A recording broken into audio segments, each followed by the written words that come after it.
นั่งขัดสมาธิก็ได้นั่งพับเพียบก็ได้คันบ่จำเป็นเฮาก็เศร้าเว้าเนาะแต่มาว่าเฮาฟังธรรมบางหันก็ได้ความรู้ได้ความเข้าใจไปหลายแล้วล่ะแต่มาเลยคิดว่าบ่เทศน์เนาะพาไม่ออกนั่งสมาธิจักหน่อยก็คือสิดี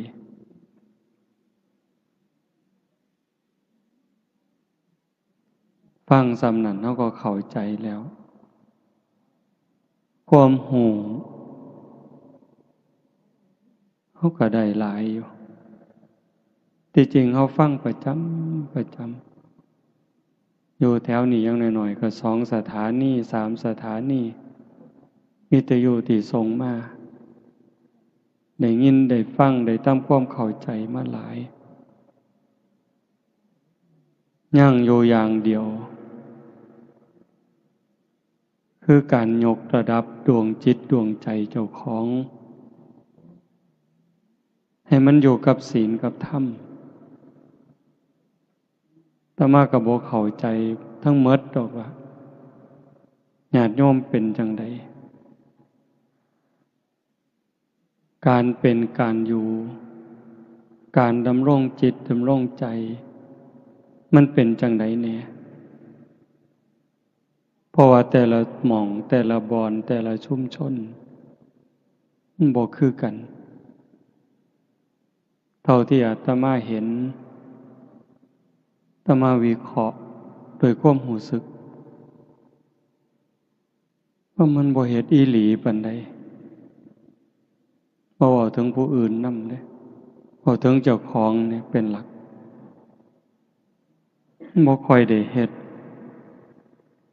คำว่าได้เฮ็ดนี่คือบ่ได้ฝึกใจอีหลีบ่ได้ฝึกปล่อยฝึกวางเฮ็ดไปตามเรื่องซื่อๆเอาแต่บุญเอิ้นว่าเอาบุญแต่ว่ามันบ่ละบาปพอปานใดบุญก็เฮ็ดบาปก็ทำสัตว์ทั้งหลายจึงเวียนว่ายตายเกิดบ่จบบ่สิ้นคือเฮาได้งานนี้อันนี้เป็นตนาอนุโมทนาสาธุตั้งใจกันอีหลีโยมไม่ออกก็ออกเพิ่นไปนิมนต์แต่โดนๆอันตามธรรมดาอาตมาก็ลืมมันลืมซุมื้อก็บ่หัวซ่าแล้วนะตอนนี้บ่ค่อยหัวซ่านำงานสิไปพอปฏิเสธกับปฏิเสธซึ่งหน้าเริ่มบ่คือเก่าแล้วล่ะปฏิเสธแบบบ่เกรงใจคืนบ่ได้ก็รับแล้วก็ทำท่าลืมขี้คร้านนะโยมคิดว่ามันซ้ำเก่าเทศแล้วก็ซ้ำเก่าเจ้าของก็เมื่อยซื่อๆใกล้สิตายไปซุมื้อก็จักสิหาวไปเฮ็ดหยังคิดว่าจั่งซี้แหมอยากอยู่ผู้เดียววัดก็อยากอยู่ผู้เดียวไล่หนี้หมดญาติโยมก็ไล่หนี้หมดไล่ออกจากวัดหนีไปไสก็ไปดีก็ไปดีซะขี้ร้ายก็ไปตามอยากขี้ร้ายโลดมาทำท่าคืออะไรวะว่ามีเงินมีทองอันนั้นอันนี้ถ้ามาก็ไล่หนี้หมดมื้อเช้าก็บ่ได้ไล่อีหลีดอกเว้าให้ฟังอยากอยู่ผู้เดียวพากันหนีซะไปวะพระเณรก็ตัดออกหมดน้องนุ่งเขาเอิ้นว่าลูกศิษย์ลูกหาอาตมาบ่กล้าเอิ้นเพราะว่าเจ้าของบ่พอเป็นอาจารย์ไผเคยดูแลกันมา10 ปี10 กว่าปีเก่าวัด10 วัดก็บอกว่าขาดกันเด้อบัดนี้ตัดขาดกันหมดจะมาเกี่ยวข้องกันอีก ความคิดสิอยู่แค่หัวในหัววัดโนนกุลมเท่านั้นจากนั้นก็สิบ่คิดฮอดผู้ใดบ่ไปเว้านำผู้ใดแล้วแต่ไผสิดีสิชั่วมันมีความรู้สึกว่าโลกนี่มันคือละคร จริงๆพระพุทธเจ้าก็บอกว่าโลกมันเป็นโรงละครเป็นแดนอุบัติการของบุญและบาปคนดีคนสัวโตเฮาก็แสดงละครตั้งแต่เด็กน้อยเด็กทารกวัยรุ่นหนุ่มสาวเป็นคนเฒ่าคนแก่เป็นวัยกลางคนจนคนเจ็บคนป่วยคนตายคนห้องไห้คนหัวเราะโตโกงพระเอกนางเอกกิเลสใส่หัวให้แสดงท่าทางขึ้นไปคันผู้มีธรรมก็แสดงบทบาทนั้นด้วยความเข้าใจด้วยความถูกต้องตามหน้าที่แต่ว่าถ้ามันบ่เข้าใจล่ะบ่เข้าใจในเงื่อนไขของธรรมแต่มันเข้าใจแสดงเข้าใจเล่นก็คิดว่าตัวผู้อื่นตบตาผู้อื่นแต่จริงๆกำลังเล่นตลกกับเจ้าของเว้าจังสิโยมสิเข้าใจท่านหรือบ่ก็บ่จักแต่มาเห็นว่าเวลานี้คนมันตัวกันหลายมันขี้ตัวแม่นหรือบ่แม่นนะแต่มาก็บ่ฮู้เด้แต่ว่าด้วยความเข้าใจเห็นจังซั่นโยมตัวกันมันก็พอฟังเพราะว่าโยมแต่ว่าพระตัวโยมเป็นตาสั่งตัวคันพระอีหลีบ่ตัวดอกแต่ว่าคนห่มผ้าเหลืองตัวคนเฮ็ดจังได๋ก็ได้ว่าแต่ให้ได้มาซึ่งแก้วแหวนเงินทอง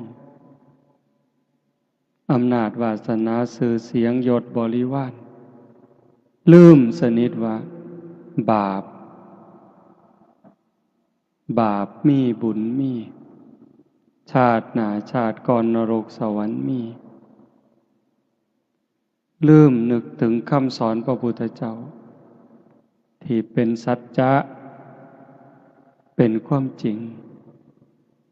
บ่ได้ตั้งใจว่าสิรักษาบ่ได้ตั้งใจว่าสิสืบทอดคำสอนของพระพุทธองค์ด้วยความเคารพ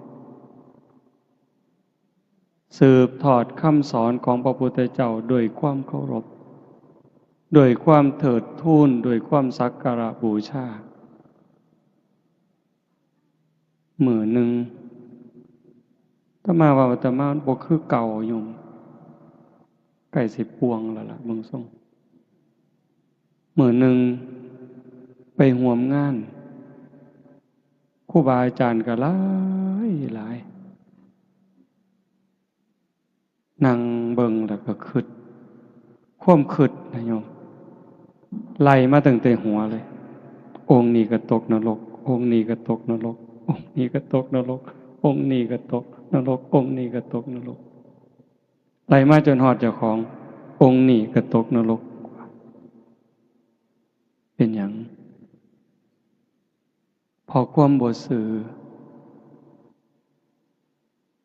เฮาสวดมนต์วางแรง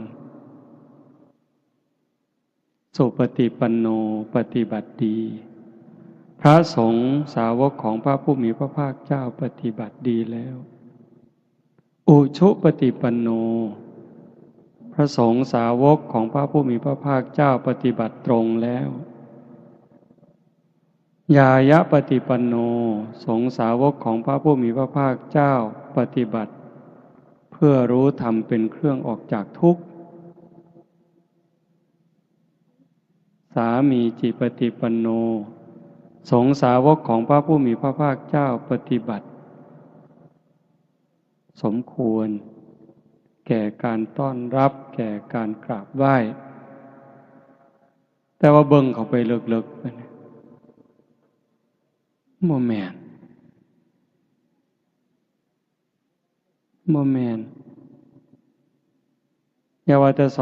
227เลยตั้งแต่หาข้อก็บ่ครบอาตมานี่ผู้หนึ่งบ่ครบมันอยู่ก็เลยว่าโอ้ยคือเป็นตาบาปแท้เนาะบอกจังซี่ญาติโยมก็อย่าตกใจเด้อย่าห่อเหี่ยวโยมมันได้บุญหลายกว่าพระอยู่แล้ว บอกแนวนี้ครูบาก็อย่าเครียดคิดบอกเลยคิดโยมหากินเองเนี่ยข้าวเจ้าของน้ำเจ้าของพักเจ้าของบักไม้เจ้าของ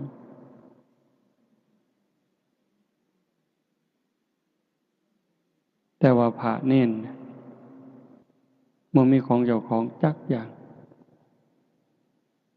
อาศัยพระพุทธเจ้าสิกขาสาชีวสมาปันนาถึงพร้อมด้วยสิกขาและธรรมเป็นเครื่องเลี้ยงชีวิตของภิกษุทั้งหลายขันบ่มีศีลบ่มีธรรมกลายเป็นโจรไถยะบริโภคสิเฮ็ดจังได๋ก็แล้วแต่ญาติโยมสิหลั่งไหลไปเป็นหมื่นเป็นแสนคนก็ตามเจ้าก็กลายเป็นโจรอยู่คือเขาคันถ้าบ่เอาศีลเอาธรรมเป็นที่ตั้งการเฮ็ดบุญเฮ็ดทานญาติโยมเฮ็ดด้วยศรัทธาอีหลีอีหลอนี่คืองานตั้งใจเป็นแห้มเดือนแห้มปีเด้ผู้ที่มาห่วมคือกันตั้งใจเป็นแห้มเดือนแห้มปีเป็นพี่เป็นน้องในสายธรรมได้คบขาสมาคมถูกใจกันไว้ใจกันเสื่อใจกันมาห่วมอนุโมทนาแต่งสุดขาวมาสมาทานศีลทำวัดสวดมนต์ฟังเทศน์ฟังธรรมเจริญสมาธิภาวนาควบคู่หวังให้เกิดบุญเกิดกุศลกับตนเองซะก่อนเฮ็ดบุญอุทิศก็คือการสร้างบุญให้มันเกิดกับเจ้าของกับโตโยมสู่คนเนี่ยเจ้าภาพลักๆก็คือผู้มีสื่อในกาศแต่ว่าเจ้าภาพสมทบก็คือญาติโยมสู่คนเนี่ยเฮาเป็นเจ้าภาพสู่คนทุกคนคือพี่คือน้องจริงๆก็บ่มีผู้อื่นดอกพระพุทธเจ้าเพิ่นบอกว่าในวัฏฏะสงสารนี้ไม่มีใครเลยที่ไม่เคยเป็นพ่อเป็นแม่ไม่มีใครเลยที่ไม่เคยเป็นพี่เป็นน้องเป็นญาติร่วมสายโลหิตไม่มีใครเลยที่ไม่เคยเกิดเป็นสามีภรรยากันมาก่อนเม่งใหม่ที่ตอมหลอดไฟเดดลิงไร่ที่ส่งเสียงเขาได้ยินคิดแก๊ดอยู่เนี่ยเขาก็เคยเป็นพ่อเป็นแม่เป็นพี่เป็นน้องเป็นผัวเป็นเมียเป็นญาติรวมสายโลหิตเฮามาพูดตั้งแต่นรกเวจีจนถึงภวากพรหมแต่เนื่องจากแต่ละคนแต่ละชีวิตแต่ละดวงจิตสร้างบาปสร้างบุญมาต่างกันผู้ประมาทหลายสร้างบาปหลายพูนไปอยู่นรกล่องลงมาเป็นเปรตอสุรกาย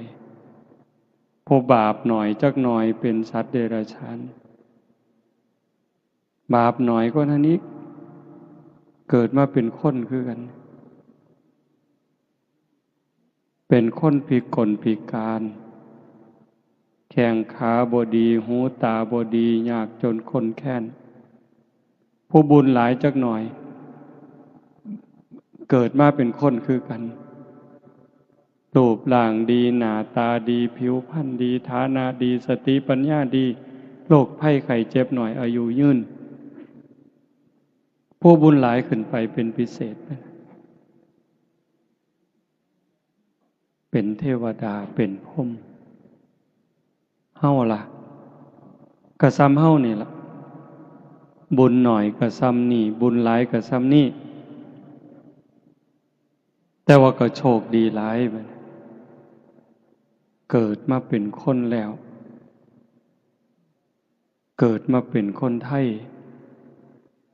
ได้พ่อพระพุทธศาสนาเกิดในบ้านที่มีวัดมีว่ามีครูบาอาจารย์จูงใส่ศีลใส่ธรรมญาติโยมเองก็เป็นผู้บ่ประมาทมีความเสื่อมีความศรัทธามีความเข้าใจในหลักธรรมคำสอนขององค์สมเด็จพระบรมศาสดาเวลาคิดฮอดพ่อคิดฮอดแม่ผู้มีพระคุณที่เลี้ยงมาพาใหญ่เมิดทุกสิ่งทุกอย่างมีความหักมีความห่วงใยวางอนาคตให้เฮาคือเฮาฟังเทศน์ไปบางหันครูบาอาจารย์เพิ่นเว้าให้ฟังหมดล่ะถือว่าบุญหลายเด้เฮาฟังเทศน์ฟังธรรมเข้าใจได้เกิดศรัทธาแล้วก็มีปัญญาในการเฮ็ดการท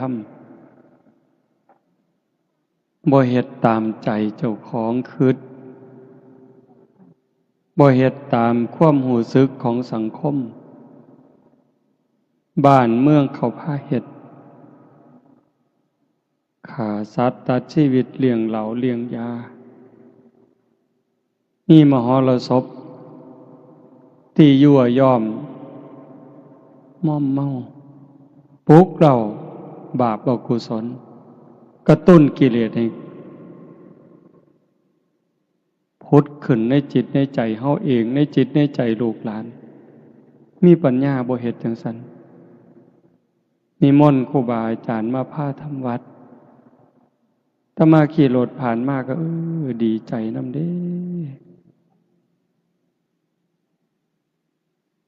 เห็นเฮาทำวัดอยู่ซ้ำนั้นมันก็พ่อดอกโยมคันสิบอกว่าซ้ำเอาบุญให้พ่อให้แม่เปรียบเขาเฮ็ดหมดเงินเป็นแสนเป็นล้านเลี้ยงเหล้าเลี้ยงยาขางัวขาหมูสู้กันกินซ้ำเฮาทำวัดแล้วก็พากันหนีไปนอนมันก็ได้หลายกว่าซุ่มหมู่นั้น100 เท่าพันเท่าแล้วล่ะบ่ต้องเว้าถึงมาอยู่เด็กป่านนี้เด้นี่หมายถึงบุญอันเว้าวังหันว่าแม่นเฮาสิทำวัดแล้วก็พ่อหนีไปนอนซะมันก็ได้หลายอยู่แต่มันบ่พอสิคุมจิตคุมใจดอกเป็นหยังจังว่าซั่นพอเฮายังสิเดินทางอีกอยู่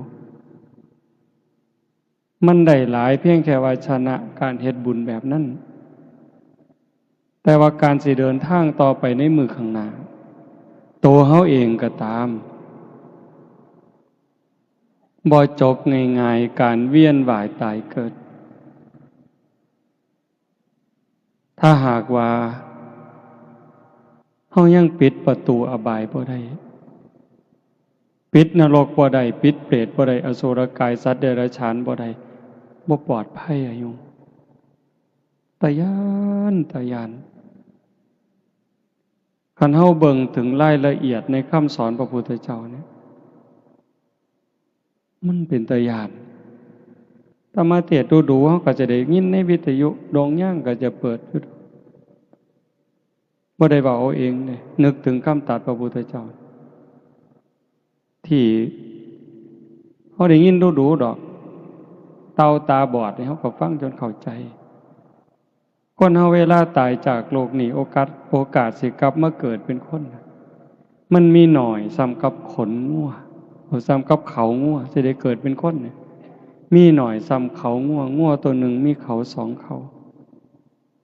แต่สิไปตกนรกเปรตอสุรกายสัตว์เดรัจฉานหลายสับก กับขนงัวอันนี้ก็อีกอันนึงแต่หม่องเป็นตะงึดกว่านั้นพระพุทธเจ้าเอานิ้วมือนิ้วเดียวนี่ตัดเล็บสั่นๆเสมอเนื้อจิกดินก็ติดขึ้นมาในเล็บมันสิจักหมื่นเม็ดขันอย่างหลายถามว่าระวังดินในเล็บนี่ถามพระดูก่อนภิกษุทั้งหลายระหว่างเม็ดดินที่ติดในเล็บเราตถาคตกับเม็ดดินในภูเขาหิมาลัยอันไหนมากกว่ากันมันก็เห็นชัดพระภิกษุมันก็ตอบง่ายๆข้าแต่พระองค์ผู้เจริญเม็ดดินในเล็บของพระองค์นั้นมีน้อยนิดเดียวไม่สามารถจะเปรียบเทียบได้กับเม็ดดินในภูเขาหิมาลัยเพราะแต่ว่าจังสัตว์พระพุทธเจ้าเพิ่นบอกว่าดูก่อนภิกษุทั้งหลายฉันใดก็ฉันนั้นสัตว์ทั้งหลายเมื่อกายแตกตายจากความเป็นมนุษย์ในชาตินี้แล้วโอกาสจะได้กลับมาเกิดเป็นมนุษย์อีกในชาติต่อไปนี้มีน้อยนิดเดียวเหมือนกับดินที่ติดในเล็บเราตถาคตแต่ส่วนใหญ่จะไปแออัดยัดเยียดกันอยู่ในนรกบ้างเปรตบ้างอสุรกายบ้างสัตว์เดรัจฉานบ้างมากมายเหมือนเม็ดดินในภูเขาหิมาลัยโยมว่ามันซ้ำใดภูเขาหิมาลัยเป็นภูเขาที่สูงที่สุดในโลกปัจฉายังกับดินที่ติดเล็บอาตมากับว่ามันบ่บาปดอกคันบ่เชื่อพระพุทธเจ้าฟังความเว้าเพิ่นแล้วก็มาน้อมเบิ่งใจเฮามันความคิดความอ่านความรู้สึกการกระทำทางกายวาจาใจที่ถึงพร้อมโดยเจตนาคนเขาใดดีนี่เฮาอนุโมทนาหลายหรืออิจฉาหลาย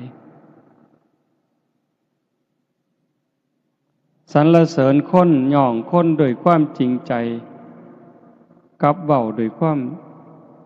แข่งดีแข่งเด่นอันใดหลายกว่ากันเห็นบ่ใจเฮาเด้คำเว้าคำจาเป็นไปเพื่อความหักความสมัครสมานสามัคคีสรรเสริญยกย่องโดยความจริงใจกับการติฉินนินทาวาลายป้ายสีเว้าปืนท่านขวัญยุย่งให้แตกเหล่าสามัคคีอันใดหลายกว่ากันการกระทำทางกายซอยเหลือเกื้อกูลกับการเบียดเบียนข่มเหงเข็นขาอันใดหลายกว่ากันอันนี้เฮาบ่ฮู้ดอกคนอื่นที่เขาเจ้าบ่สนใจกับศีลกับธรรมพวกที่บ่เชื่อเลยบ่สนใจกับบาปกับบุญกับศาสนาเลยบ่ต้องไปเว้าถึงเฮาซุ่มมักศีลมักธรรมไปวัดไปว่านุ่งขาวห่มขาวเนี่ยโกนหัวบวชชีบวชพระบวชเน้นเบิ่งเอาซ้ำนี้อาตมาได้ยินซุมื้อจนสลดสังเวชบักใหญ่ไปปลายปีว่างั้นจนอาตมาตัดสินใจเลิกงานปริวาสนี่เศร้าจัดงานปฏิบัติธรรมเศร้าบ่เป็นประโยชน์จังดอกได้แต่เงินนั่นล่ะหาได้คิดว่าจังซั่นได้แต่เงินกับคำหย่องส้มบ่ฮู้เขาก็ว่าดีซื่อๆแต่โตเจ้าของฮู้ยักหยังคิดปานนั้นนะโยมเห็นการเป็นอยู่ของโลกของสังคมเห็นความเป็นไปในวิถีชีวิตเป็นหยังก็เป็นจังซั่นมันเข้าไปกวนพระกวนเน้นเนี่ยมันไปทั้งโทรศัพท์เนี่ยทางเฟซทางไลน์เล่นโดยเพ้อโดยประมาทพระบางองค์ก็เจ้าก็สื่อเป็นคนสื่อกล้าเว้ากล้ายอมรับมาเว้าให้ฟังมันเป็นหยังแน่ในเฟซในไลน์ ที่พากันไปเล่นสื่อสารโยมบางคนก็ไปแอบเบิ่งไปจอบเบิ่งเขาว่ามันมีวิธีจอบอยู่พระองค์นั่นครูบาอาจารย์องค์นี้เป็นจังไดโพสต์ขอความจังไดแต่ละมือแต่ละเว้นโอ้ยเลยเกิดสลดสังเวชบักอย่างคักพอแต่คิดจังสั่นก็นึกถึงคำตรัสพระพุทธเจ้าที่ยกตัวอย่างว่าหั่นล่ะโยมก็บ่ได้ย้านพระคือกันเด้ไม่ออกพอออกบ่ปานใดตัวไม่ออกนี่ก็บ่ได้ย้านส่งขอความหาครูบาก็เว้าไปสารพัดแนวอยากเว้าแล้วโอ้บ่แปลกก็เลยนึกถึงสมัยครั้งพุทธกาลพระเป็นลูกเป็นภิกษุแม่เป็นภิกษุณีบ่แปลกกิเลสมันรุนแรงความไก่ฉิดความขุ่นเคยเฮ็ดให้เสียบักหลาย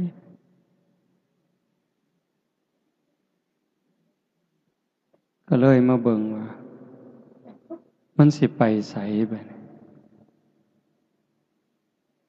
จังว่าถามญาติถามโยมบ่อยๆแล้วก็บอกญาติโยมเสมอว่าฮักเจ้าของบ่ให้ฮักเจ้าของหลายๆเด้อรู้ตนเจ้าของหลายๆห่วงใยเจ้าของหลายๆคำว่ารู้ตนเจ้าของฮักเจ้าของห่วงใยเจ้าของนี่อย่าห่วงร่างกายหลายกว่าจิตวิญญาณซุมื้อคนดูแลสุขภาพร่างกายดีหาแนวกินดีๆอยู่หม่องสำบายเสื้อผ้าหนาแพร่ดีๆยาบำรุงยารักษาเขามีหอดคอร์ดชะลอไว้วางมือก่อนนี่บ่มือว่านบ่จักจื้อบ่ได้ความจำอาตมาเสียไปอีกแล้วปีกายเขาว่าเป็นความจำเสื่อมมันกลับมาเสื่อมอีกแล้วก็สร้างมันดอกก็เจ้ามาเป็นหมอหรอกหมอ2-3 คนเมื่อวันที่31คือส่วนมาสวดมนต์สุดท้ายว่าบ่ได้อยู่ไปเรียนคอร์สเข้าคอร์สอบรมพิเศษคอร์สชะลอไว้ก็แม่นคนซุมื้อพยายามสิต่อสู้กับธรรมชาติต่อสู้กับความจริงเริ่มตั้งแต่ต่อสู้กับความแก่ความเฒ่าบ่ยอมง่ายเด้ตั้งแต่ผมก็บ่ยอมให้งอกมันงอกก็ยอมก็แม่นอยู่อยากให้มันงามก็บ่เป็นหยังหนังเหี่ยวก็เฮ็ดให้มันบ่เหี่ยวก็แล้วแต่สิหาวิธี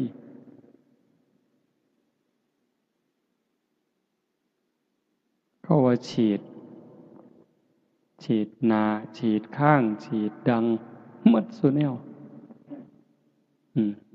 อันนี้ก็ต่อสู้กับความเฒ่าเด้ต่อสู้กับความเจ็บกับความตายจักเลือดจักน้ำเกลือใส่ออกซิเจนผู้บางคนตามธรรมชาติก็ตายแต่เฮิงแต่ว่าเอาเครื่องซอยไว้คอมพิวเตอร์ซอยไว้แต่บัดสุดท้ายก็สู่บ่ได้คือเก่าพระพุทธเจ้าสอนให้พิจารณามีความเกิดเป็นทุกข์เกิดแล้วก็มีความแก่เป็นธรรมดาแต่ความแก่นั่นก็เป็นทุกข์มีความเจ็บไข้เป็นธรรมดาความเจ็บไข้นั่นก็เป็นทุกข์มีความพลัดพรากเป็นธรรมดาจากสิ่งหักสิ่งแพง แต่ความผลัดพรากน่ะก็เป็นธรรมดาทุกคนต้องผลัดพรากมีความตายเป็นธรรมดาทุกคนก็หนีบ่พ้นพระพุทธองค์จึงให้สอนให้เฮาเข้าไปหาความจริงเรียนรู้ความจริงแล้วก็เตรียมตัวรับอย่างมีสติอย่างมีปัญญาคือโยมผู้เป็นเจ้าภาพมื้อนี้แหละตั้งใจเฮ็ดกองบุญกองอัฐะเพื่ออุทิศถึงพ่อแม่ผู้บังเกิดเก่าผู้มีพระคุณไล่บ่หมดดอกบุญคุณเพิ่นนั้นตั้งแต่เรื่องเล็กๆน้อยๆแค่ความหักความห่วงใยเฮาก็ใช้บ่หมดดอกโยมบ่เว้าถึงว่าเพิ่นเลี้ยงจนใหญ่กาหน้าบ้านมอบทรัพย์สมบัติให้เด้เพียงแต่ความห่วงใยห่วงอนาคตลูกสิเป็นจังใดสิมีอยู่มีกินน้ำเขาบ่สิมีหน้าตาในสังคมบ่สิซอยเหลือเจ้าของได้บ่เกิดจากความห่วงใยเพิ่นจึงขนขวายทุกสิ่งทุกอย่างลูกก็จังมีมื้อนี้พ่อแม่เพิ่นคือกันพ่อแม่เฮาก็คือกันสิยากดีมีจนหาเช้ากินค่ำแม่ก็ตั้งขอทานเลี้ยงชีวิตพ่อแม่ก็มีความหักความห่วงใยต่ออนาคตของลูกเห็นบ่จังซั่นเฮาได้ตั้งใจเฮ็ดกองบุญกองกุศลเพื่ออุทิศถึงเพิ่นมันถูกแล้วที่เฮาบ่เฮ็ดตามเขาว่าบ่เฮ็ดตามกระแสของสังคมเฮาพยายามสิเฮ็ดตามคำสอนพระพุทธเจ้า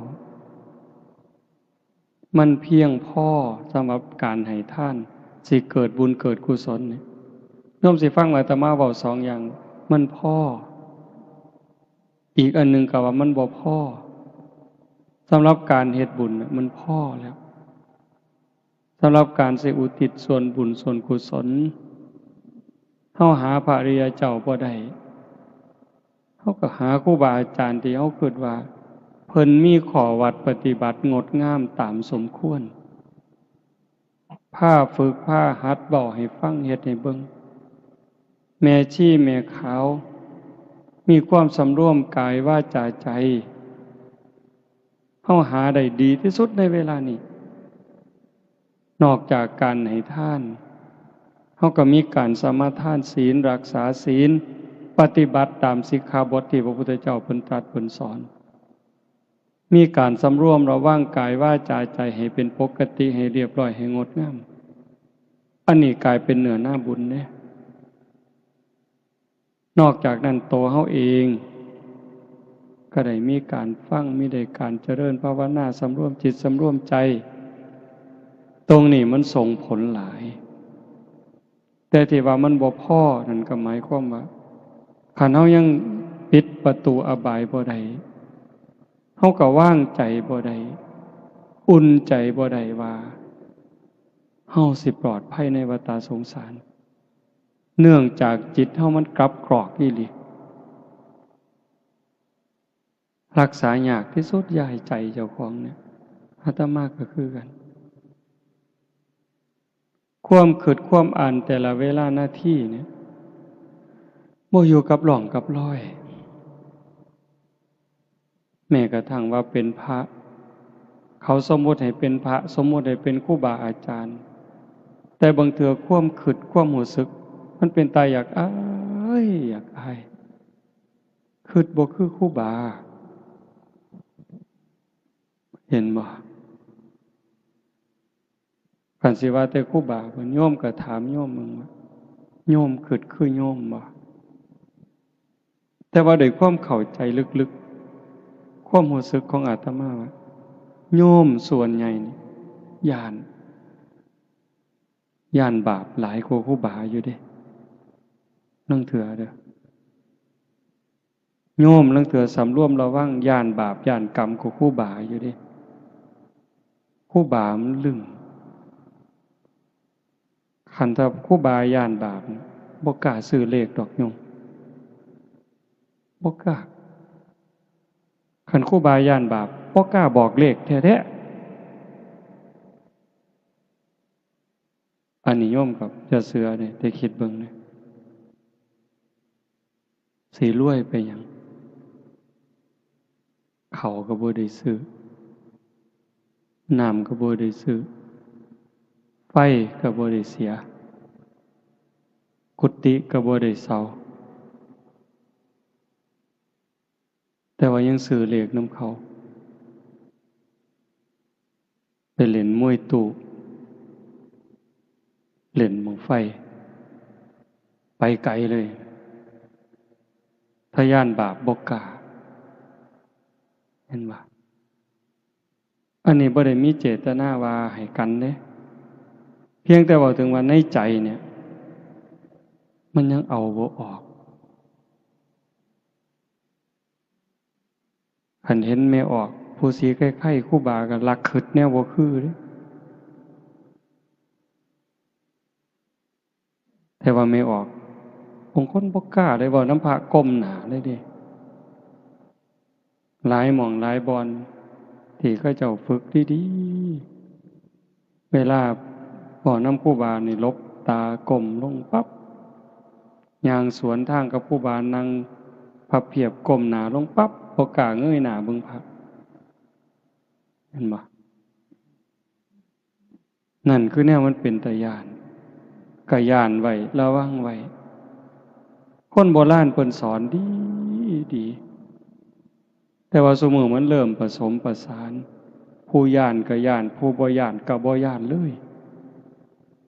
เล่นเว้าหยอกเว้าหัวสนิทชิดเชื่อต่อปากต่อคำตาน้อยตาใหญ่ถ้ามาเคยว่าสิจกตามันได้ยังไงบอกเลยมาเล่นตาสมตาวันนี้จกตาเดี๋ยวนี้ปานนั้นนะโยมโลกมันก็จังเป็นอยู่จังซี่ความเดือดร้อนความบ่เป็นสุขบ้านเมืองก็ขาดระเบียบวินัยวัดว่าก็เริ่มโรยล่าลงโรยล่าลงมันเป็นจังไดนั่นคือเอาใจออกทางศีลทางธรรมแต่บ่ได้หมายความว่าศาสนาหมดบ่หมดบ่เสื่อมบ่มีเสื่อมบ่เคยเสื่อมแล้วก็สิบ่เสื่อมคันเฮ็ดดีเฮ็ดถูกต้องมื้อนี้บุญกุศลคือเก่าคุณธรรมคือเก่าอากาลิโกปฏิบัติได้ให้ผลได้ไม่จำกัดการจังว่าโยมพอออกไม่ออกพากันเฮ็ดงานบุญนี่ดีใจเห็นโยมพอออกเพิ่นนั่งสมาธิตั้งแต่บุญผู้อื่นสิหัวสิหาวแล้วบ่หัวซ่านั่งนิ่งนี่ได้บุญนำเพิ่นโยมไม่ออกเจ้าภาพก็นั่งนิ่งตั้งแต่มาได้บุญนำจังซี่ถูกต้องไงโยมเฮาเอิ้นผู้ใฝ่ศีลใฝ่ธรรมญาติธรรมผู้เชื่อในบาปในบุญหวังในบุญในกุศลมาตุ่มมาห้อมมันเป็นเวลาสั้นๆ10กว่าชั่วโมงตั้งอกตั้งใจบำเพ็ญเพียรภาวนาฟังเทศน์นี่สิฟังก็ได้บ่ฟังก็ได้ดอกอาตมาว่าฟังก็ได้บ่ฟังก็ได้เบิ่งลมหายใจเข้าเบิ่งลมหายใจออกคันได้ยินเสียงก็ตั้งสติฟังแค่เสียงมันกระทบหูแล้วก็ดับลงเกิดขึ้นแล้วดับไปเกิดขึ้นดับไปเกิดขึ้นดับไปเป็นอารมณ์ของพระกรรมฐานยิ่งพิจารณาเห็นการเกิดดับของเสียงบุญกุศลแห่งหลายโยมมันเลยจากสมถะสู่วิปัสสนาแล้วจิตใจเฮาสิคลายความยึดมั่นถือมันบุญมันหลายกว่าเฮามาให้ท่านเป็นแสนเป็นล้านบุญกิริยาวัตถุ10โยมได้ฟังอยู่ประจำสิ่งที่เฮาเฮ็ดกองอัฏฐะตั้งแต่ผ้าไตรจีวรหมอนสาดกองเข่ากระติบเข่ากระตามหมากยังกระสร้างดอกอันนี้มันเป็นพื้นดีประโทษเด้บ่แม่นบ่ดีเด้ มีอานิสงส์มากมายมหาศาลแต่มันเทียบบ่ได้กับศีลเทียบบ่ได้กับโยมตั้งใจรักษาศีลหาสมาทานศีลหาสำรวมกายวาจาใจให้เป็นปกตินี่มันเทียบฝุ่นบ่ได้เลย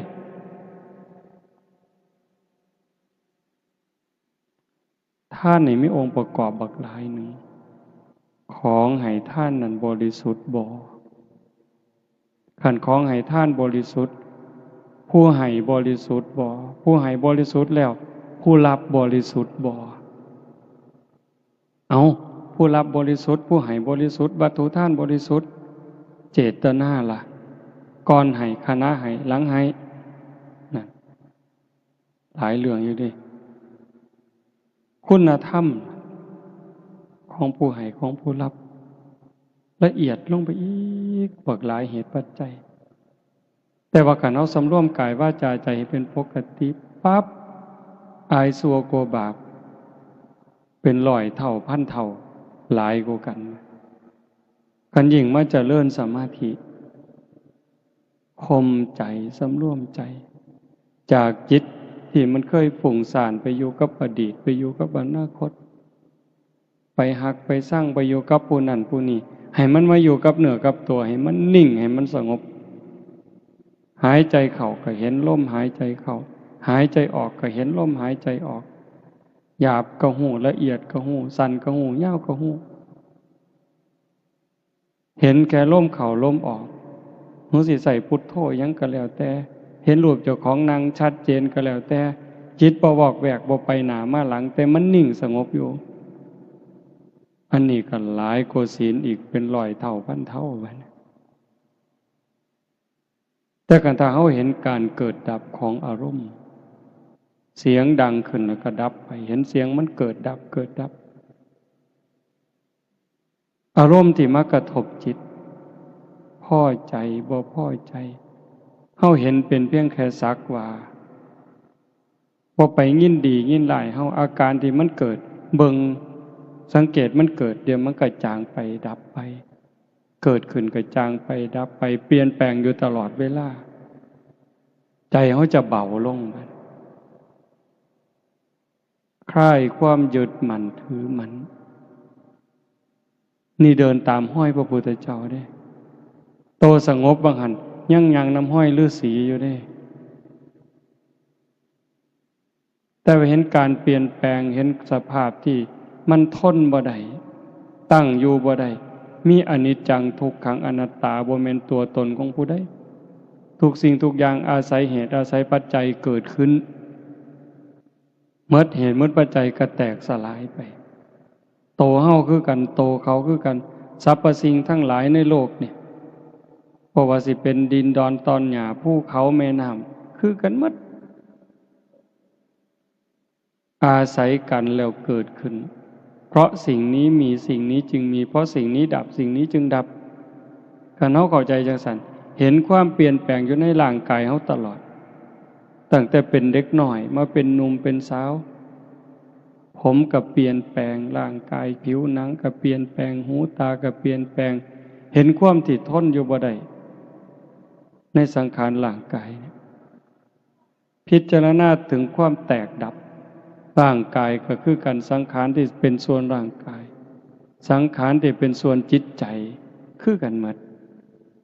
สัพเพสังขาราอนิจจาสวดมนต์ทำวัดเห็นปะสังขารคือร่างกายจิตใจ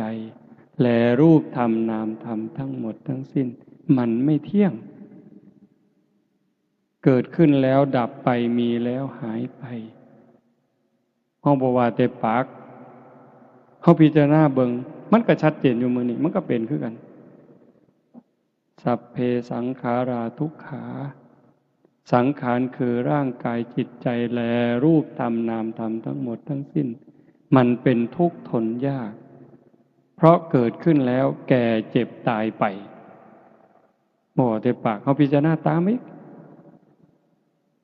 สัพเพธัมมาอนัตตาธรรมทั้งหลายทั้งปวงทั้งที่เป็นสังขารและมิใช่สังขารไม่ใช่ตัวไม่ใช่ตนไม่ควรถือว่าเรา ว่าของเราว่าตัวว่าตนของเราพิจารณาจังสิมันสิถอนนะโยมคันว่าแต่ปากว่าจนตายก็บ่เกิดประโยชน์แต่คันพิจารณาให้มันซึ้งมันก็สว่างเด้แต่มันก็อาศัยกันล่ะตัวความสงบอย่างน้ำห้อยฤาษีที่ว่าบางหันมันก็จะเป็นแห้งทรงให้เฮาเห็นห้อยพระพุทธเจ้าได้คิดอยู่จังหนึ่งอยู่ว่าอยากส่วนพี่ส่วนน้องส่วนญาติส่วนโยมว่าปีพ.ศ. 2559เนี่ยเป็นปีฝึกตาย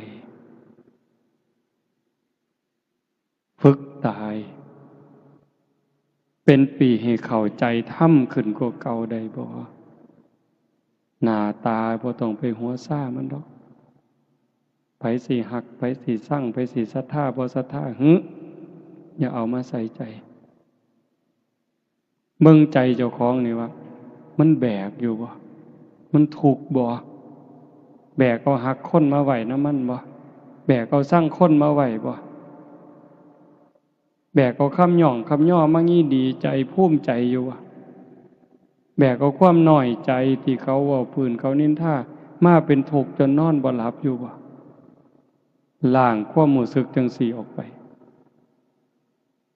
ตายก่อนตายเป็นปริญญาตายก่อนตายใครได้รับเป็นอันนับว่าจบสิ้นการศึกษาเป็นโลกุตระหลุดพ้นในโลกาหยุดเวียนว่ายสิ้นสังสารวัฏบนพระพุทธเจ้าสอนเฮาจังซี่สิ่งที่เฮาเป็นเฮาอยู่นี่คือการกำลังก้าวย่างกำลังเดินทางตามห้อยของพระพุทธเจ้าที่จะมาเว้าแนวนี้เพื่ออยากให้ญาติโยมได้เห็นได้มีกำลังใจถึงแม้เฮาสิเกิดถ่ายพุทธันดรก่อนพุทธกาลเฮาได้มีโอกาสสร้างน้ำทำบุญได้มีโอกาสได้ฟังเทศน์ฟังธรรมได้เข้าวัดเข้าว่ากล้าหาญจนกระทั่งนุ่งขาวห่มขาวมาแจกข้าวหาพ่อแม่เนี่ย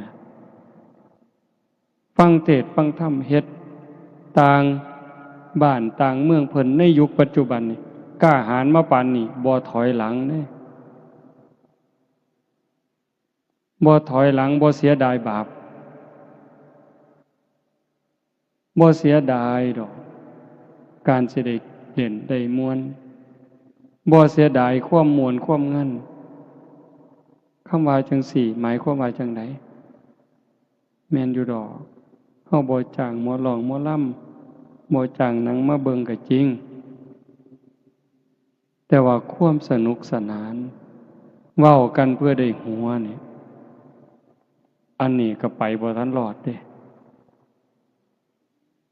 หาเรื่องสนุกสนานมาเว้าพอได้หัวได้หาวกันดีบ่เฮาก็ว่ามันบันเทิงแต่เฮาเบิ่งพระพุทธเจ้าบัดแม้กระทั่งหัวจนเห็นแขวก็บ่มีพระพุทธเจ้าเด้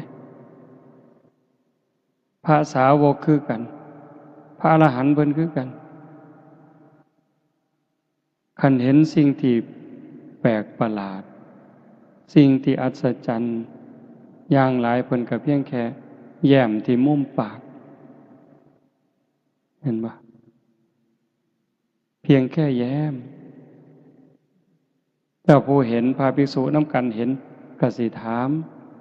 เป็นหยังอาจารย์ยังเป็นจังซั่นอย่างพระลักขณะเห็นพระโมคคัลลานะแย้มยิ้มที่มุมปาก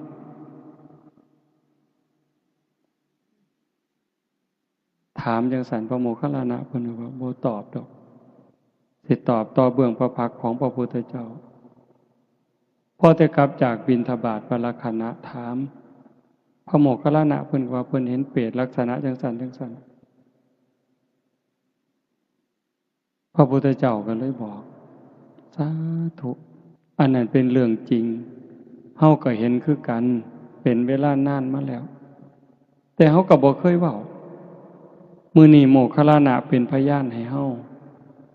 าเป็นพยานในโมคคัลลานะเรื่องนี้เป็นเรื่องจริงพระภิกษุทั้งหลายก็กราบทูลในพระพุทธเจ้าเล่าให้ฟังก็จังเล่าว่านั้นได้โยมมื้อนี้ว่าเพิ่นบ่ยิ้มบ่เว้าบ่หัวจนเห็นแขวเพิ่นเครียดอยู่ว่ามีความตึงเครียดมีปัญหาหลายซั่นบ่นั่นคือเพิ่นเห็นตามความเป็นจริงคันมันหัวหาวไปปานนั้นนั่นก็คือบ่ปกติบูดบึ้งก็บ่ปกติคือบ่ติดสายบ่ติดขวาบ่บูดบึ้งแล้วก็บ่ล่าเริงจนเกินคันล่าเริงก็เบิกบานในศีลในธรรมผู้เบิกบานมันม่วนในใจเด้โยมเบิกบานในใจเด้บานส่ำใดไม่ออกเคยเป็นหนี้คนแล้วใส่หนี้คนหมดบ่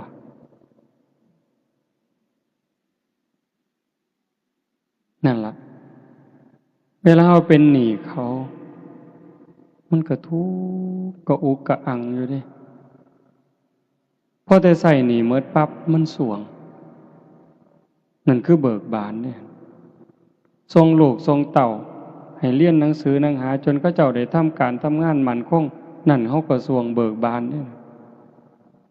แต่คันเฮาเป็นเจ้าหนี้คนมายืมหนี้เฮาเป็นหมื่นเป็นแสนคิดหวังดอกเบี้ยก็คิดหวังอยู่แต่ว่าสำบายใจบ่บัดนี้มันยืมกู100,000เดือนหน้ามันสิต้องได้ดอก10,000บ่สำบายดอกโยมมันเป็นสีกังวลอยู่ได้ผัวได้เมียคือกันเฮาสิคิดว่าเป็นความสุขแต่มันก็บ่แม่นมันมีความหวงมีความหึงมีความกังวลอยู่หั่นแต่ว่าการที่เฮาได้ปลดภาระปลดเปลื้องภาระมันกลายเป็นความเบิกบานพุทธะคือผู้หูผู้ตื่นผู้เบิกบานเบิกบานในขณะที่มีคุณธรรมตนเองประพฤติปฏิบัติอบรมบ่มจิตบ่มใจจนกระทั่งเห็นว่าพ้นอบายแล้วบ่ตกนรกอีกบ่เป็นเปรตอีกอสุรกายอีกสัตว์เดรัจฉานอีกอย่างหน่อยๆก็เกิดเป็นคนบ่เกิน7 ชาติต้องได้บรรลุธรรมแน่นอนนั่นจิตใจหมดกังวลมันเบิกบานแล้วหูตื่นเบิกบานสะอาดสว่างสงบตรงข้ามกับบุญไหวสว่างตรงข้ามกับมืดสะอาดตรงข้ามกับสกปรกเฮาปุถุชนนี่ความคิดมันยังสกปรกอยู่บางเทื่อปัญญาก็มืดก็บอดหาทางออกบ่ได้วุ่นวายอยู่ตั้งเทื่อนั่งสมาธิตัวตรงคือเด้แต่ว่าภายในใจวุ่นวายเหตุจังใดบัดนี้ญาติโยมเฮาสิก้าวไปสู่จุดนั้นได้นับเบิ่งวันเวลาของชีวิตที่เหลือไว้มันน้อยอายุที่เพิ่มขึ้นนั่นคือวันเวลาของชีวิตที่เสียไปคันเว้าจังซี่ม่วนบ่บัดนี้ว่าโอ้ยได้อายุ40แล้วได้หลายปานใดปีนี้เพิ่นถามกันเด้ได้หลายปานใดล่ะยายปีนี้80โอ้เจ้ายืนเนาะเพิ่นสิยืนหยังใกล้สิตายแล้วนั่นได้80เพิ่นว่าที่จริงมันเสียไป80เด้อฮะวันเวลาอายุที่เพิ่มขึ้นตัวเลขเพิ่มขึ้นแต่เวลาของชีวิตที่เหลือมันน้อยท่านบ่บัดนี้อันเฮ็ดบุญเนี่ยมันสิพอได้ที่เว้าเนี่ยแม่ขาวแม่ชีโยมพอออกไม่ออกมาร่วมประพฤติปฏิบัติงานกองกฐินเนี่ยอันบุญนี่มันพอได้แต่ว่าการยกจิตยกใจ เ พื่อให้สูงจากอำนาจของกิเลสเป็นเรื่องยากอาตมาก็เฮ็ดบ่ทันได้โยมจังว่ามันเป็นตารู้ตนคันเว้าจังซี่เป็นตารู้ตนเจ้าของหลายหลายเป็นหยังเพราะว่าเฮาบ่มจิตบ่มใจยังบ่ทันพอฝึกสติยังบ่ทันพอจิตเฮาเกิดดับทียิบทียิบเพิ่นว่าชั่วรัดนิ้วมือเนี่ยชั่วรัดนิ้วมือเดียวเหยียดนิ้วมือออกก็กำเข้าแค่นี้นี่จิตเกิดดับแสนโกรธขณะ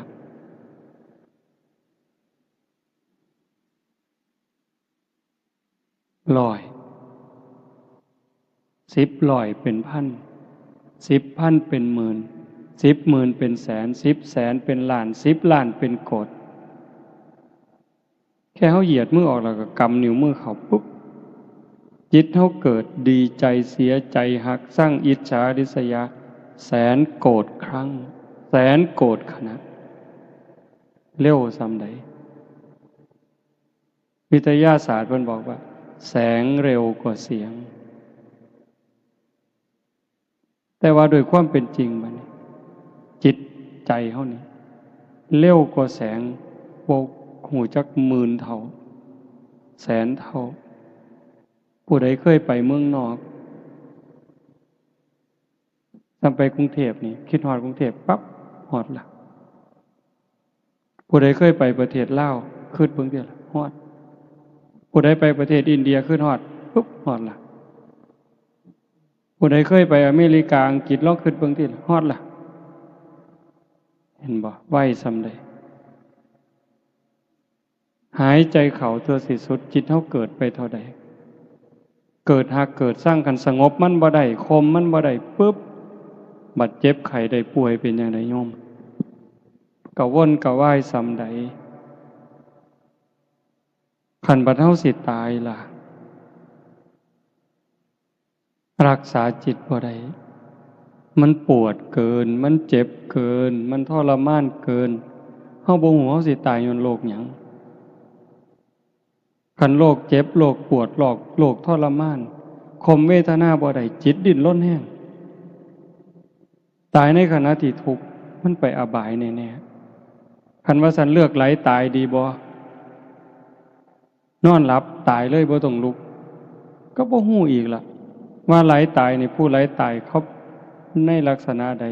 ห้องโฮโพสังกาบ่นิมิตก่อนตายเป็นจังได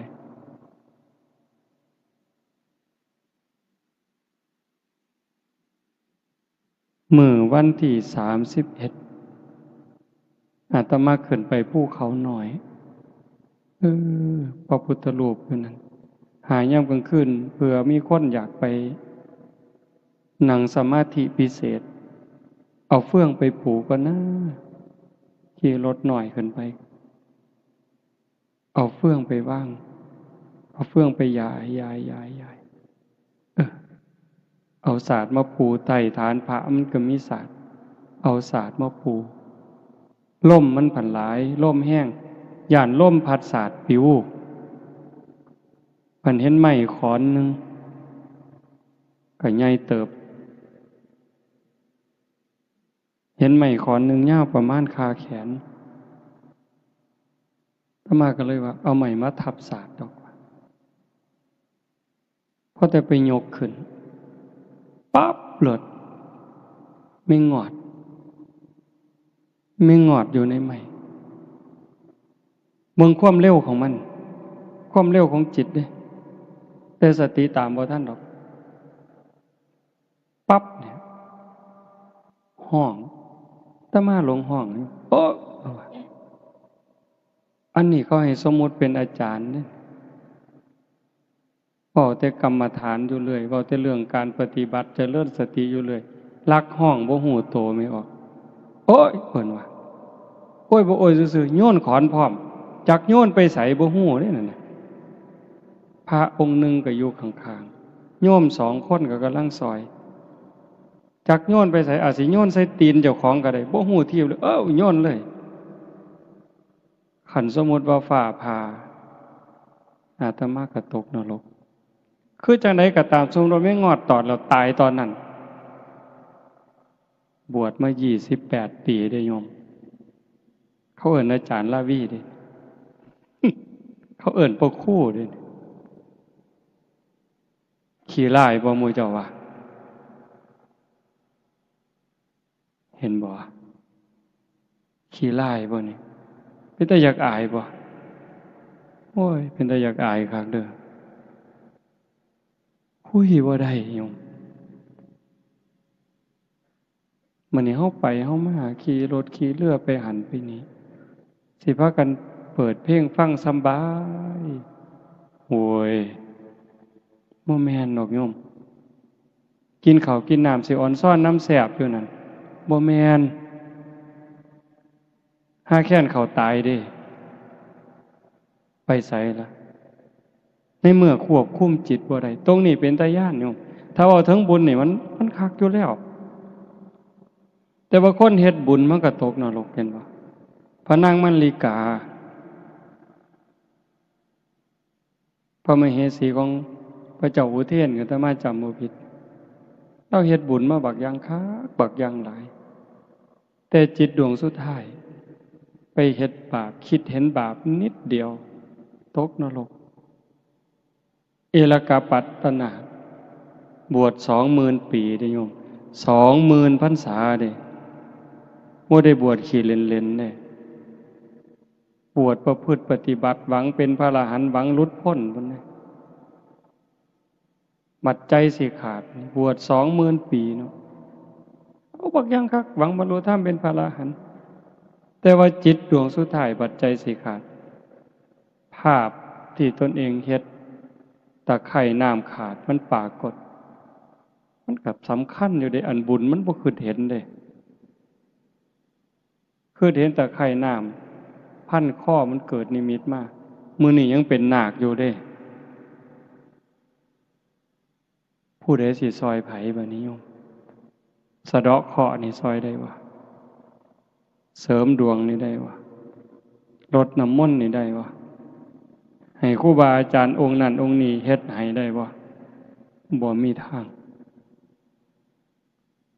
อัตตาหิอัตโนนาโถตนแลเป็นที่พึ่งแห่งตนวิริเยนะทุกขมัจเจติบุคคลสิล่วงพ้นจากความทุกข์ได้ย้อนความเพียรของผู้นั้นเองญาติโยมมาเฮ็ดงานบุญเฮาบ่ให้ความบันเทิงแบบโลกที่มีกิเลสเป็นตัวหนุนเป็นตัวยุมาพาเฮาเฮ็ดแต่เฮาเอาธรรมะของพระพุทธเจ้ามาพาเฮ็ดง่วงแน่เมื่อยแน่อาตมาก็คือกันตั้งแต่ขึ้นมาอาตมาหายใจบ่อิ่มมันอยากตายอยู่เลยมันค่อยรับตาเว้าไม่ออกอยู่ทั้งหน้าสิซ่อมๆรับตาเว้าหายใจเอาลมเห็นบ่แต่ปานนั้นจิตใจก็บ่ทันนิ่งนะใกล้ๆตายนี่มันยังซอกแซกออกไปนำคิดนั่นคิดนี่ไปนำเด้มันเร็วอ่ะโยมมันเกิดดับเร็วกว่าแสงชั่วรัดนิ้วมือเกิดดับแสนโกรธขนาดจึงเป็นเรื่องยากบ่แปลกที่พระพุทธเจ้าว่า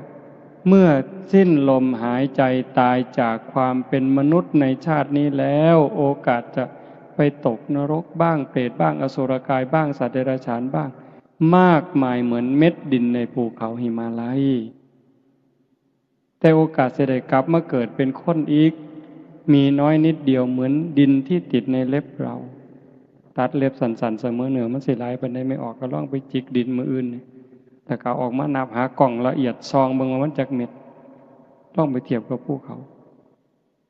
คนในโลกนี่ก็คือกันขนาดเฮาปูเขาวัดเขาว่าบวชพระบวชชีนุ่งขาวห่มขาวเป็นคนใจบุญมักบุญขนาดนี้เก่าสังเกตเบิ่งใจเฮามันซอกแซกซำใดเราซุ่มบ่สนใจกับวัดกับว่ากับศีลกับธรรมมันสิซ้ำใดมันดอกจังซั่นคันฮักเจ้าของห่วงใยเจ้าของหวังดีตัวเจ้าของนี่ต้องพยายามง่ายที่สุดคิดว่ามันจะเป็นทางลัดอันนี้คิดเอาเด้เป็นทางลัด ใส่เวลาหน่อยที่สุดฝึกตายเป็นคนตายฝึกเป็นคนตายเขาด่าให้เขาให้ให้เขาจมให้เขาเอาเปรียบก็บอกว่ากูตายแต่หึงแล้วมึงอยากได้ยังก็เอาไปรวดได้บ่ย่ายจังสิด่าก็ด่าไปรวดมึงด่าคนตายดอกกูบ่มีความรู้สึกดอกเป็นจังไดได้ง่ายบ่แนวนี้คิดง่ายอยู่แต่เฮ็ดยากสิย่องสิย่อสิให้รางวีรางวัลให้หยังมากก็ให้มาโลดแต่มึงให้คนตายดอกบ่ยินดีนำคันผู้ใดเฮ็ดได้เร็วเท่าใดแห่งแต่ดีจังว่าคันคือพวกอยู่วัดมื้อเช้าอาตมาก็เว้าอยู่เด้มื้อเช้ามันยังเป็นวันที่3อยู่เนาะเป็นวันอาทิตย์วันเริ่มต้นตั้งแต่มื้อนี้พวกโยมอยู่วัดพวกแม่ชีมื้อยังพวกนี้บ่ปากจังอยู่นำอาตมาได้คือบ่ปากเลยอยู่จนเป็นพรรษาจนออกพรรษาอาตมาก็บ่เคยถามชื่อบ่เคยฮู้บ่เว้านำเขาเจ้าก็บ่เว้าอีหลีก้มหน้าก้มตาเฮ็ดเวียกอย่างเดียวปัดกวาดเช็ดถูนั่งเวลาย่างสวนมาอีกก็นั่งก้มหน้าซอกงอกเด้อแต่ลุดโตนตั้งเตื้อเพราะว่าคันบ่เอาจังซั่นมันบ่ได้มันทุกคนก็อยู่ในวังวนของกิเลสตัณหาทั้งหมดคันบ่ฝึกบ่ฝนบ่เขี่ยวเจ้าของเต็มที่ยากกินแซ่บอาตมาก็หายบ่ปกติอาตมาเกินบ้าอยู่เด้แซ่บหลายก็จมคันสิมาเมาน้ำแซ่บน้ำนัวอยู่นี่ห้วยหนีวะโลด มันเป็นจังได๋รู้เพราะว่าเป็นห่วงเจ้าของนำห่วงทุกคนมันเป็นตาย้านโยมที่เว้าเป็นจังได๋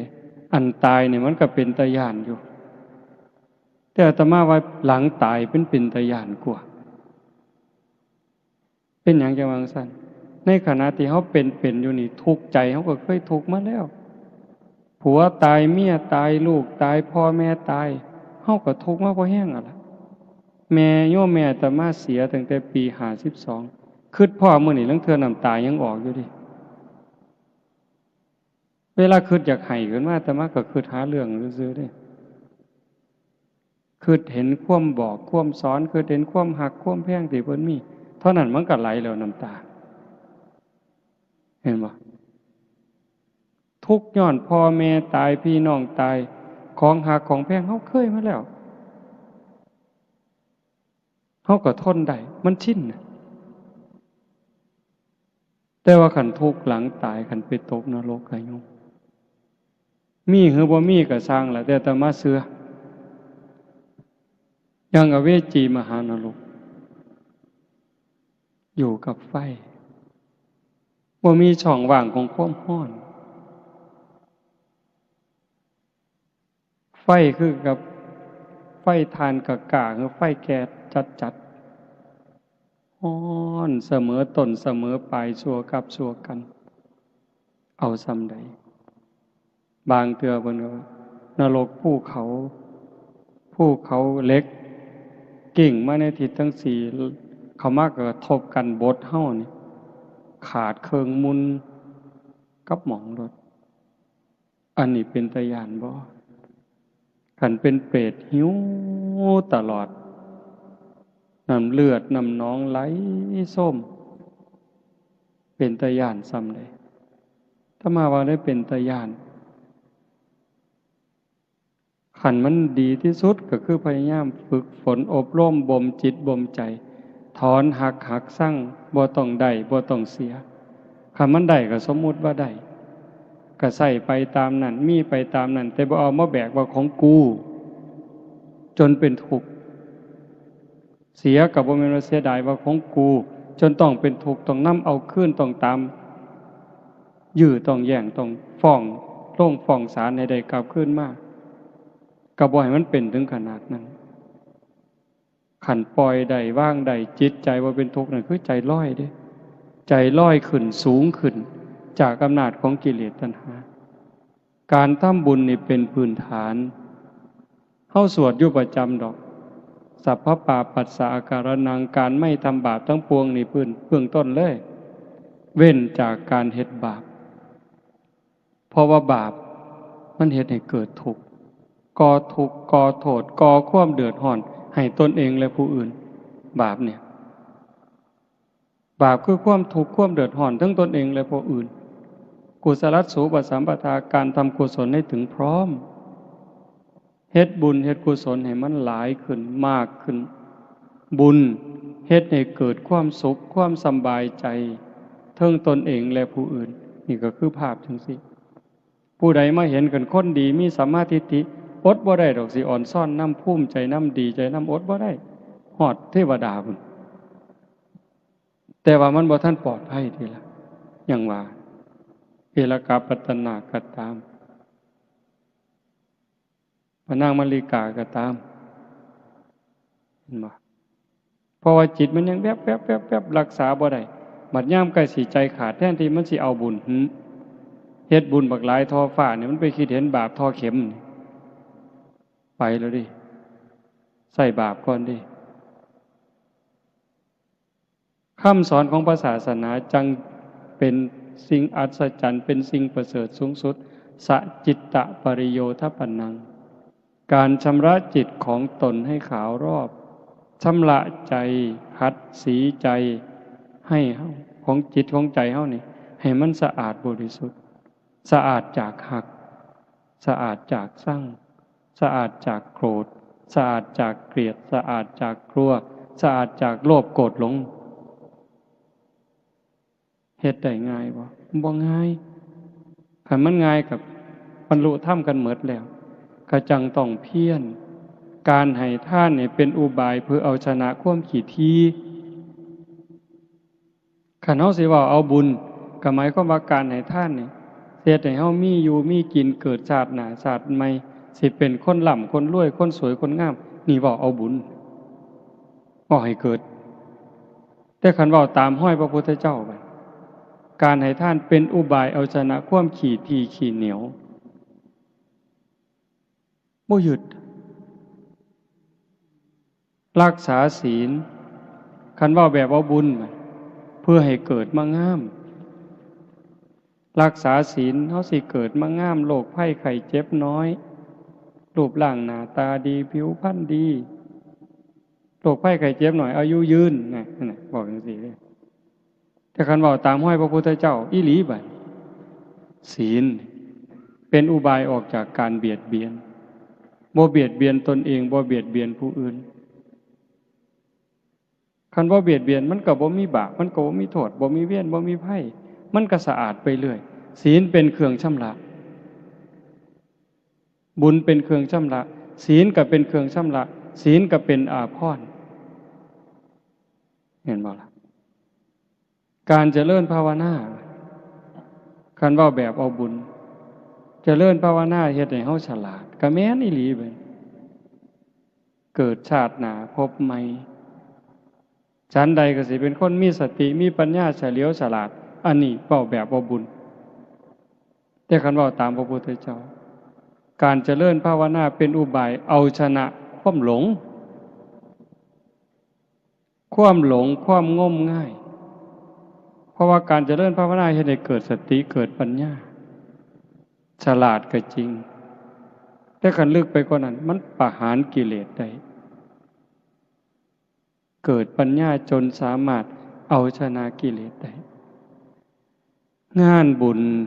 อุทิศบุญอัฏฐะในมื้อนี้เฮาบวชลูกบวชหลานนำแล้วขบวนการทำนี่ล่ะมันมีครบที่เอาแบบบุญก็ได้เอาแบบพระพุทธเจ้าก็ได้ท่านเพื่อ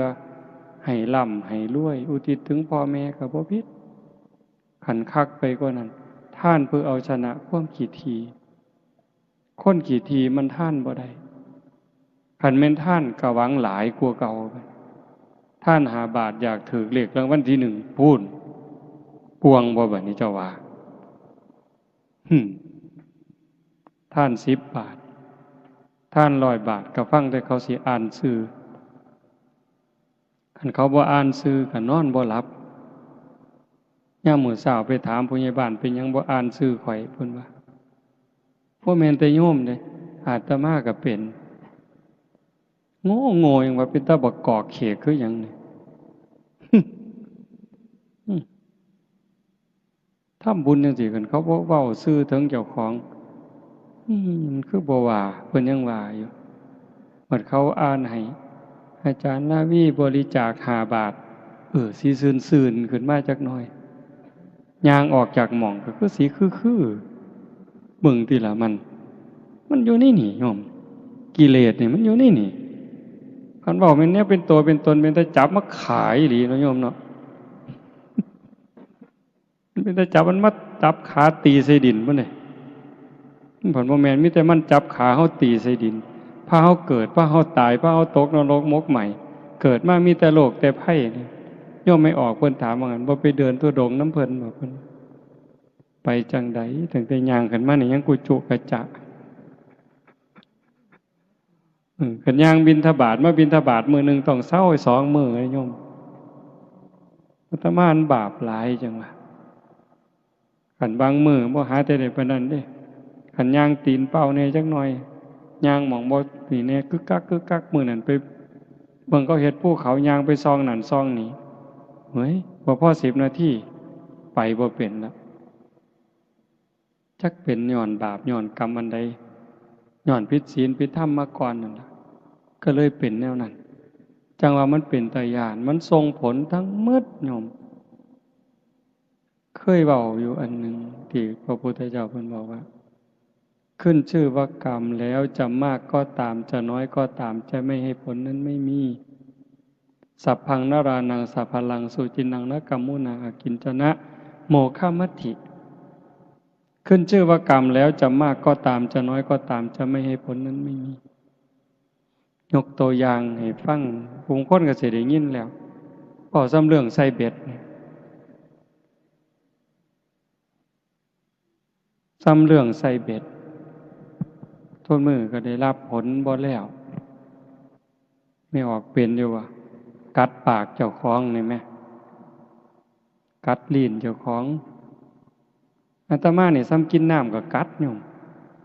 มื้อเช้าก็กัดครั้งนี่กัดพิศพแซ่บปานใดภาษากินน้ำตั้งแต่นอนหลับๆก็ลั่นกึบใส่คือเห็นตั้งแต่ใส่เบ็ดตอนนั้นปากกบปากปลามันสีกมันขาดเนาะสอดก็สอดข้างเขียดเอาเขียดแกหน้ามาใส่เบ็ดประคอเขากำลังตั้งกกตั้งกอแดดแอมแซมตอนบ่าย 1บ่าย 1บ่าย 2นี่ปลาคอมันกินดีเขียดทั้งเทื่อก็ได้เขียดโมน้อยทั้งเทื่อก็เขียดแกหน้ากอข้างมันตีนมันก็ดีดน้ำเจ็บป่ามันได้ยินมันก็มาวิ่งมาโลดสวบกลับกินเขียดแต่ว่าปลาก็ติดเบ็ดทั้งเทื่อก็บ่หอยปากมันหอยข้างมันหอยก้นมันตรงนี้อาตมาเห็นแล้วปากนี่เห็นแล้วก้นก็เห็นแล้วจับแมงกะบี้ผู้ใดเคยเฮ็ดไม่ออกนี่สิบ่ดื้อปานใดดอกเนาะบ่คือซุ่มผู้ชายเนาะแต่เป็นเด็กน้อยนี่จักแนวจังสีบ่มีผู้ใดบอกให้เฮ็ดได้มันหันมึนเนาะย่องจับปึ๊บดึงก้นออกปั๊บหญ้าเสียบปั๊บปล่อยบาดนี้ม้วนปะโทปะท้ายบัดมันเอาคืนเป็นจังได๋บัดให้มันเอาซ้ำนี่เด้ออย่าหลายกว่านี้เด้อไปอินเดียปีกายขี่รถจากบ้านเฮาไปลงกรุงเทพขี่เครื่องบินไปลงโกลกัตตาขี่รถจากโกลกัตตามาขยายยังบ่ทันฮอดดอกระหว่างเครื่องทางมันเป็นสีคันๆก็ว่าสีเก่าเนาะเอามือมาซูนปุ๊บปั๊มขึ้นเลยไข้ขึ้นมาจังซี่ซ้ำนี้นะปวดคันๆเจ็บบ่ฮู้จักอาตมาบ่ฮู้ว่ามันเป็นอันใดก็เลยถามคนว่าฤทธิ์ดวงทวารเป็นแนวใดมันบ่แม่นมันอยู่ผิวหนังนอก มือที่หามันแตกมันทั้งเลือดทั้งหนองเนาะสอดสบงมาใส่ผ้าจีวรทั้งเหม็นพุ่นมันเน่าเนาะจากนั้นมากก็สิเดือนละเทื่อปวดขั้นกันมากแล้วก็แตกบัดฮอดซุมือนี่หามือเทื่อ4มือเทื่อโอ้ตั้งเถื่อเอามือไปค้ำมือเลือดแดงจึงครึ่งเอาไปโหลดเด้อเขียดเลยว่ะมึงที่ละโยมภาษาซ้ำนี่ได้นี่อันเธอไปตัดขี่กระเดือนเป็นขุเป็นถังใส่เบ็ดกบเบ็ดปลาไปเนี่ยโอ้จากมันสิมาเอามือได้เนี่ยนี่ตั้งแต่เป็นเล็กหน่อยก็ย่านแน่บ่ย่านแน่ดอกเฮากับว่าอยากให้พ่อแม่ได้กิน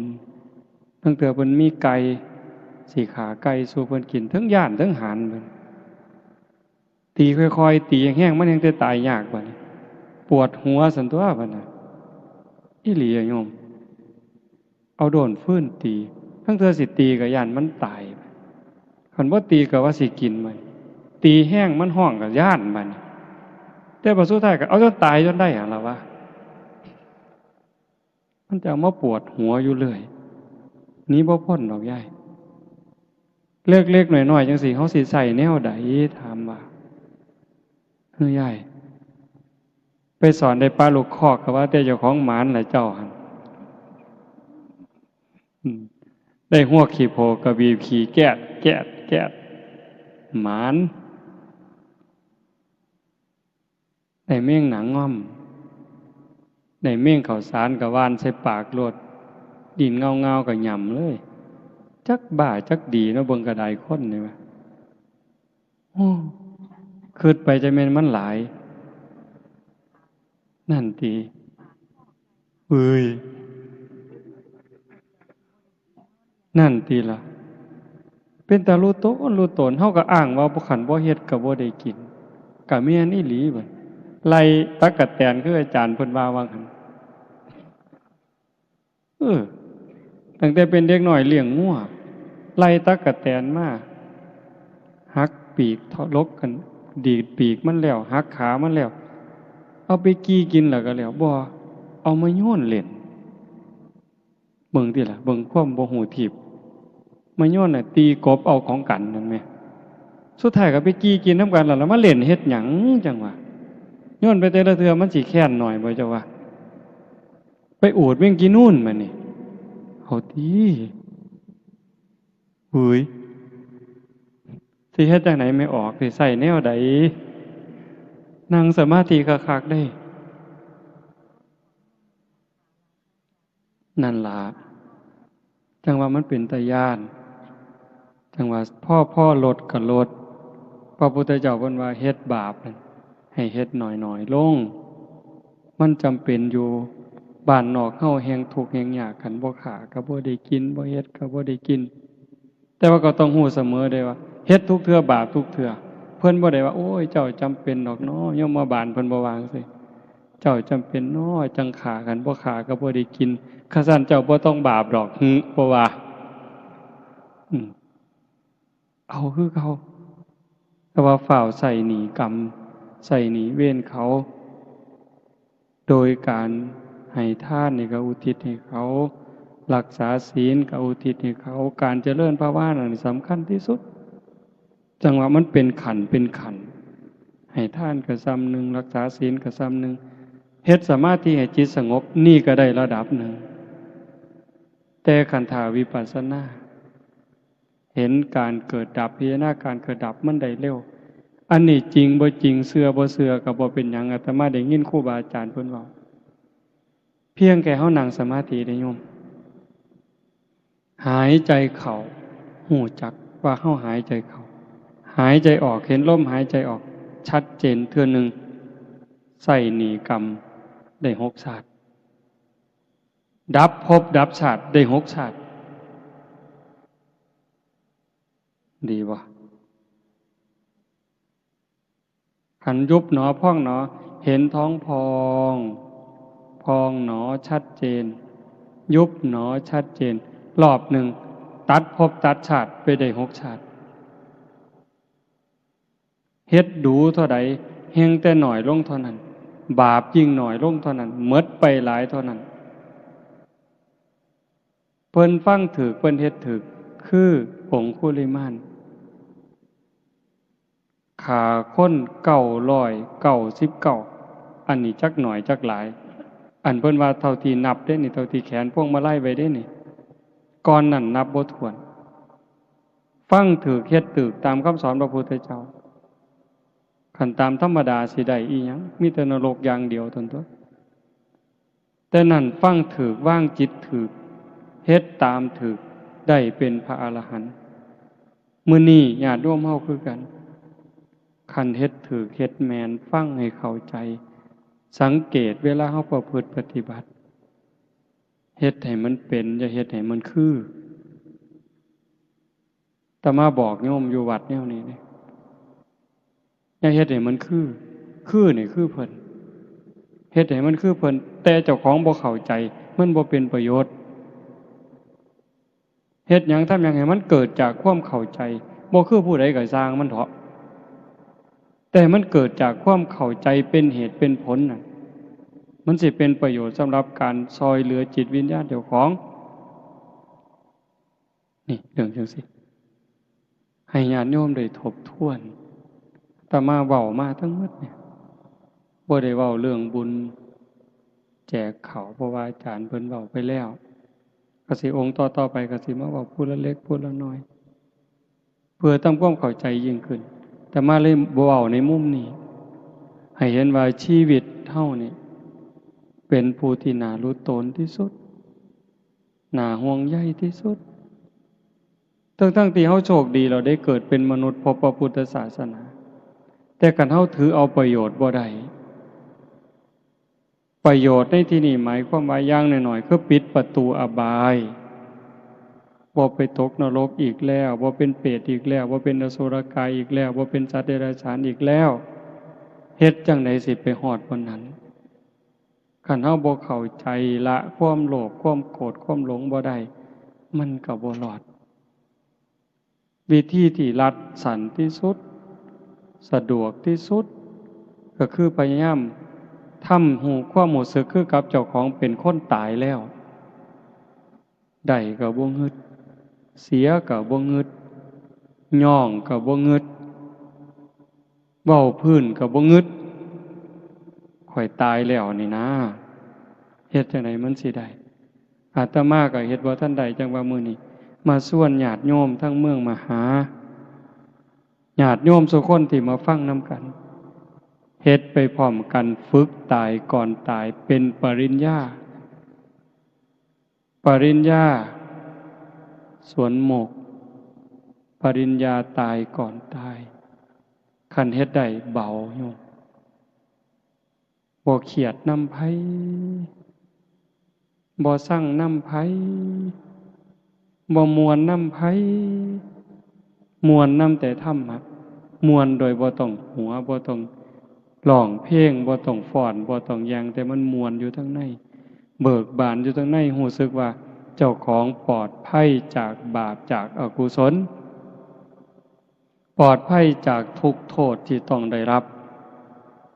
จากการคิดผิดเว้าผิดทำผิดเพราะว่าทุกสิ่งทุกอย่างที่ออกจากปากเฮาจากใจเฮาจากการกระทำเฮาที่ถึงพร้อมโดยเจตนามันมีความถูกต้องอยู่เสมอให้ถูกต้องมาก่อนดีสิเฮ็ดหยังทำหยังคือกันให้ถูกต้องจังต่อโดยดีงามถูกต้องดีงามอย่าให้มันดีอย่างเดียวคันดีอย่างเดียวบ่ปลอดภัยจังสั่นมื้อนี้ใช้เวลามาประมาณ1 ชั่วโมงครึ่งก็คือสิสมควรแก่การเวลาอีก15-16 นาทีก็สิ6 ทุ่มขออนุโมทนาสาธุกับญาติโยมผู้เป็นเจ้าภาพโยม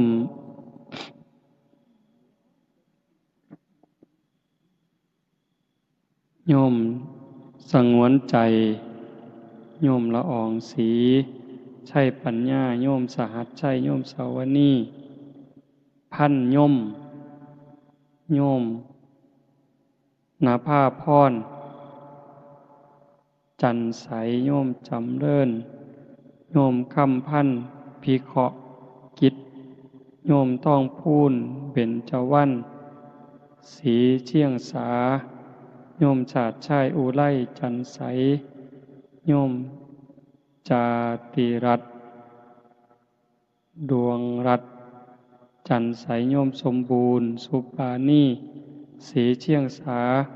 โยมสุรชัยลดาชัยปัญญาพร้อมทั้งลูกหลานญาติพี่น้องญาติโยมสุคนพิเศษนาคอยู่ไสบุนี่ออกเมื่อแล้วอธิปัตย์โยมที่ระวัดจันใสบวชจักมือบุนี่จักพรรษาก็เป็นตะลุโตนเป็นตาหนาเห็นใจมื้อนี้อยู่วัดกับผู้หนึงแต่กี้ว่าบ่เอาได้อาตมาว่าบ่เอาได้แต่ก่อนคันบ่บวชตลอดชีวิตนี้อย่ามาไก่บ่เอาดอกบัดเบิ่งไปเบิ่งมาบ่ได้บวชนะเขาก็ไปบวชคือเก่าบวชบ่บวชเนาะ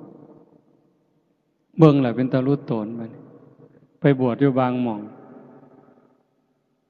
ทำวัดก็บ่ได้ทำบ่ต้องถึงว่าวัดเช้าดอกวัดแลงก็บ่ทำจักอยู่จังได๋นั่งสมาธิมันสิได้นั่งบ่เดินจงกรมสิได้เดินบ่บวชแล้วก็หมู่ก็ไปเล่นน้ำนั่งถ่ายมอเตอร์ไซค์หมู่ก็ไปดีดกีตาร์จักหน่อยครูบาก็ขอดีดนำแน่ หมู่มาเล่นน้ำก็เว้าเพื่อนผู้สาวให้ฟังโอ้ยเป็นตารุตนก็เลยให้บวชมื้อนี้ก็มีมาเรื่อยๆผู้ละ7มื้อผู้ละ9มื้อ15มื้อก็จักสิเฮ็ดจังไดโยมเอ้ยแก่บ่ตกแล้วล่ะคันบ่เฮ็ดก็บ่ได้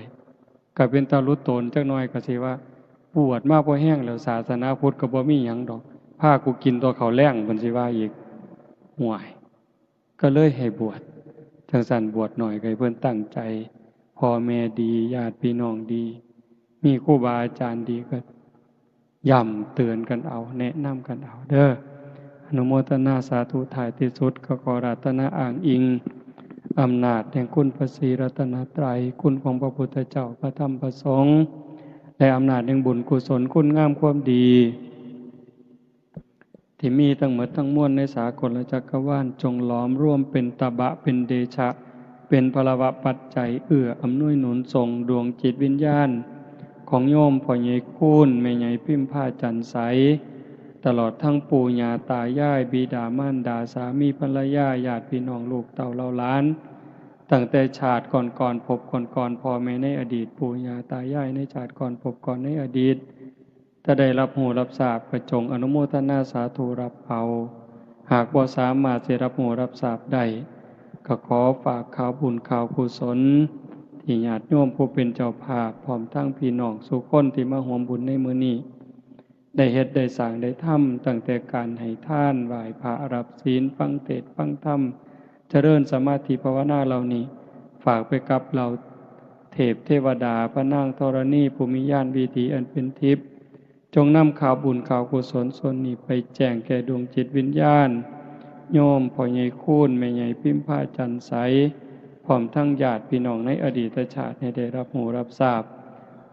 แล้วจงอนุโมทนาสาธุรับเอาหากว่ามีความทุกข์ก็ขอบุญกุศลส่วนนี้จงถ่ายถอนให้ได้พ้นไปจากความทุกข์หากว่ามีความสุขดีอยู่แล้วก็ขอบุญกุศลส่วนนี้จงส่งเสริมให้เพิ่นได้มีความสุขยิ่งขึ้นไปสุดท้ายก็ขอบุญกุศลเหล่านั้นจงสะท้อนย้อนกลับมาปกปักรักษาคุ้มครองเจ้าภาพพร้อมทั้งญาติโยมทุกคนจงเป็นผู้เจริญงอกงามในจตุรพิธพรชัยคืออายุวันนะสุขภละปฏิภาณธรรมสารสมบัติเป็นผู้มีสัมมาทิฏฐิได้มีโอกาสประพฤติธรรมปฏิบัติธรรมไม่ได้เข้าถึงธรรมที่บ่ทันได้เข้าถึงได้หูแจ้งธรรมที่บ่ทันได้หูแจ้งจนสามารถนำตนให้พ้นทุกข์ได้มีความสุขกายสุขใจปรารถนาสิ่งหนึ่งประการใดหากเป็นไปโดยชอบประกอบโดยธรรมก็ขอให้ความหวังความปรารถนานั้นจงสำเร็จทุกๆประการโดยทั่วกันทุกท่านทุกคนเทอญ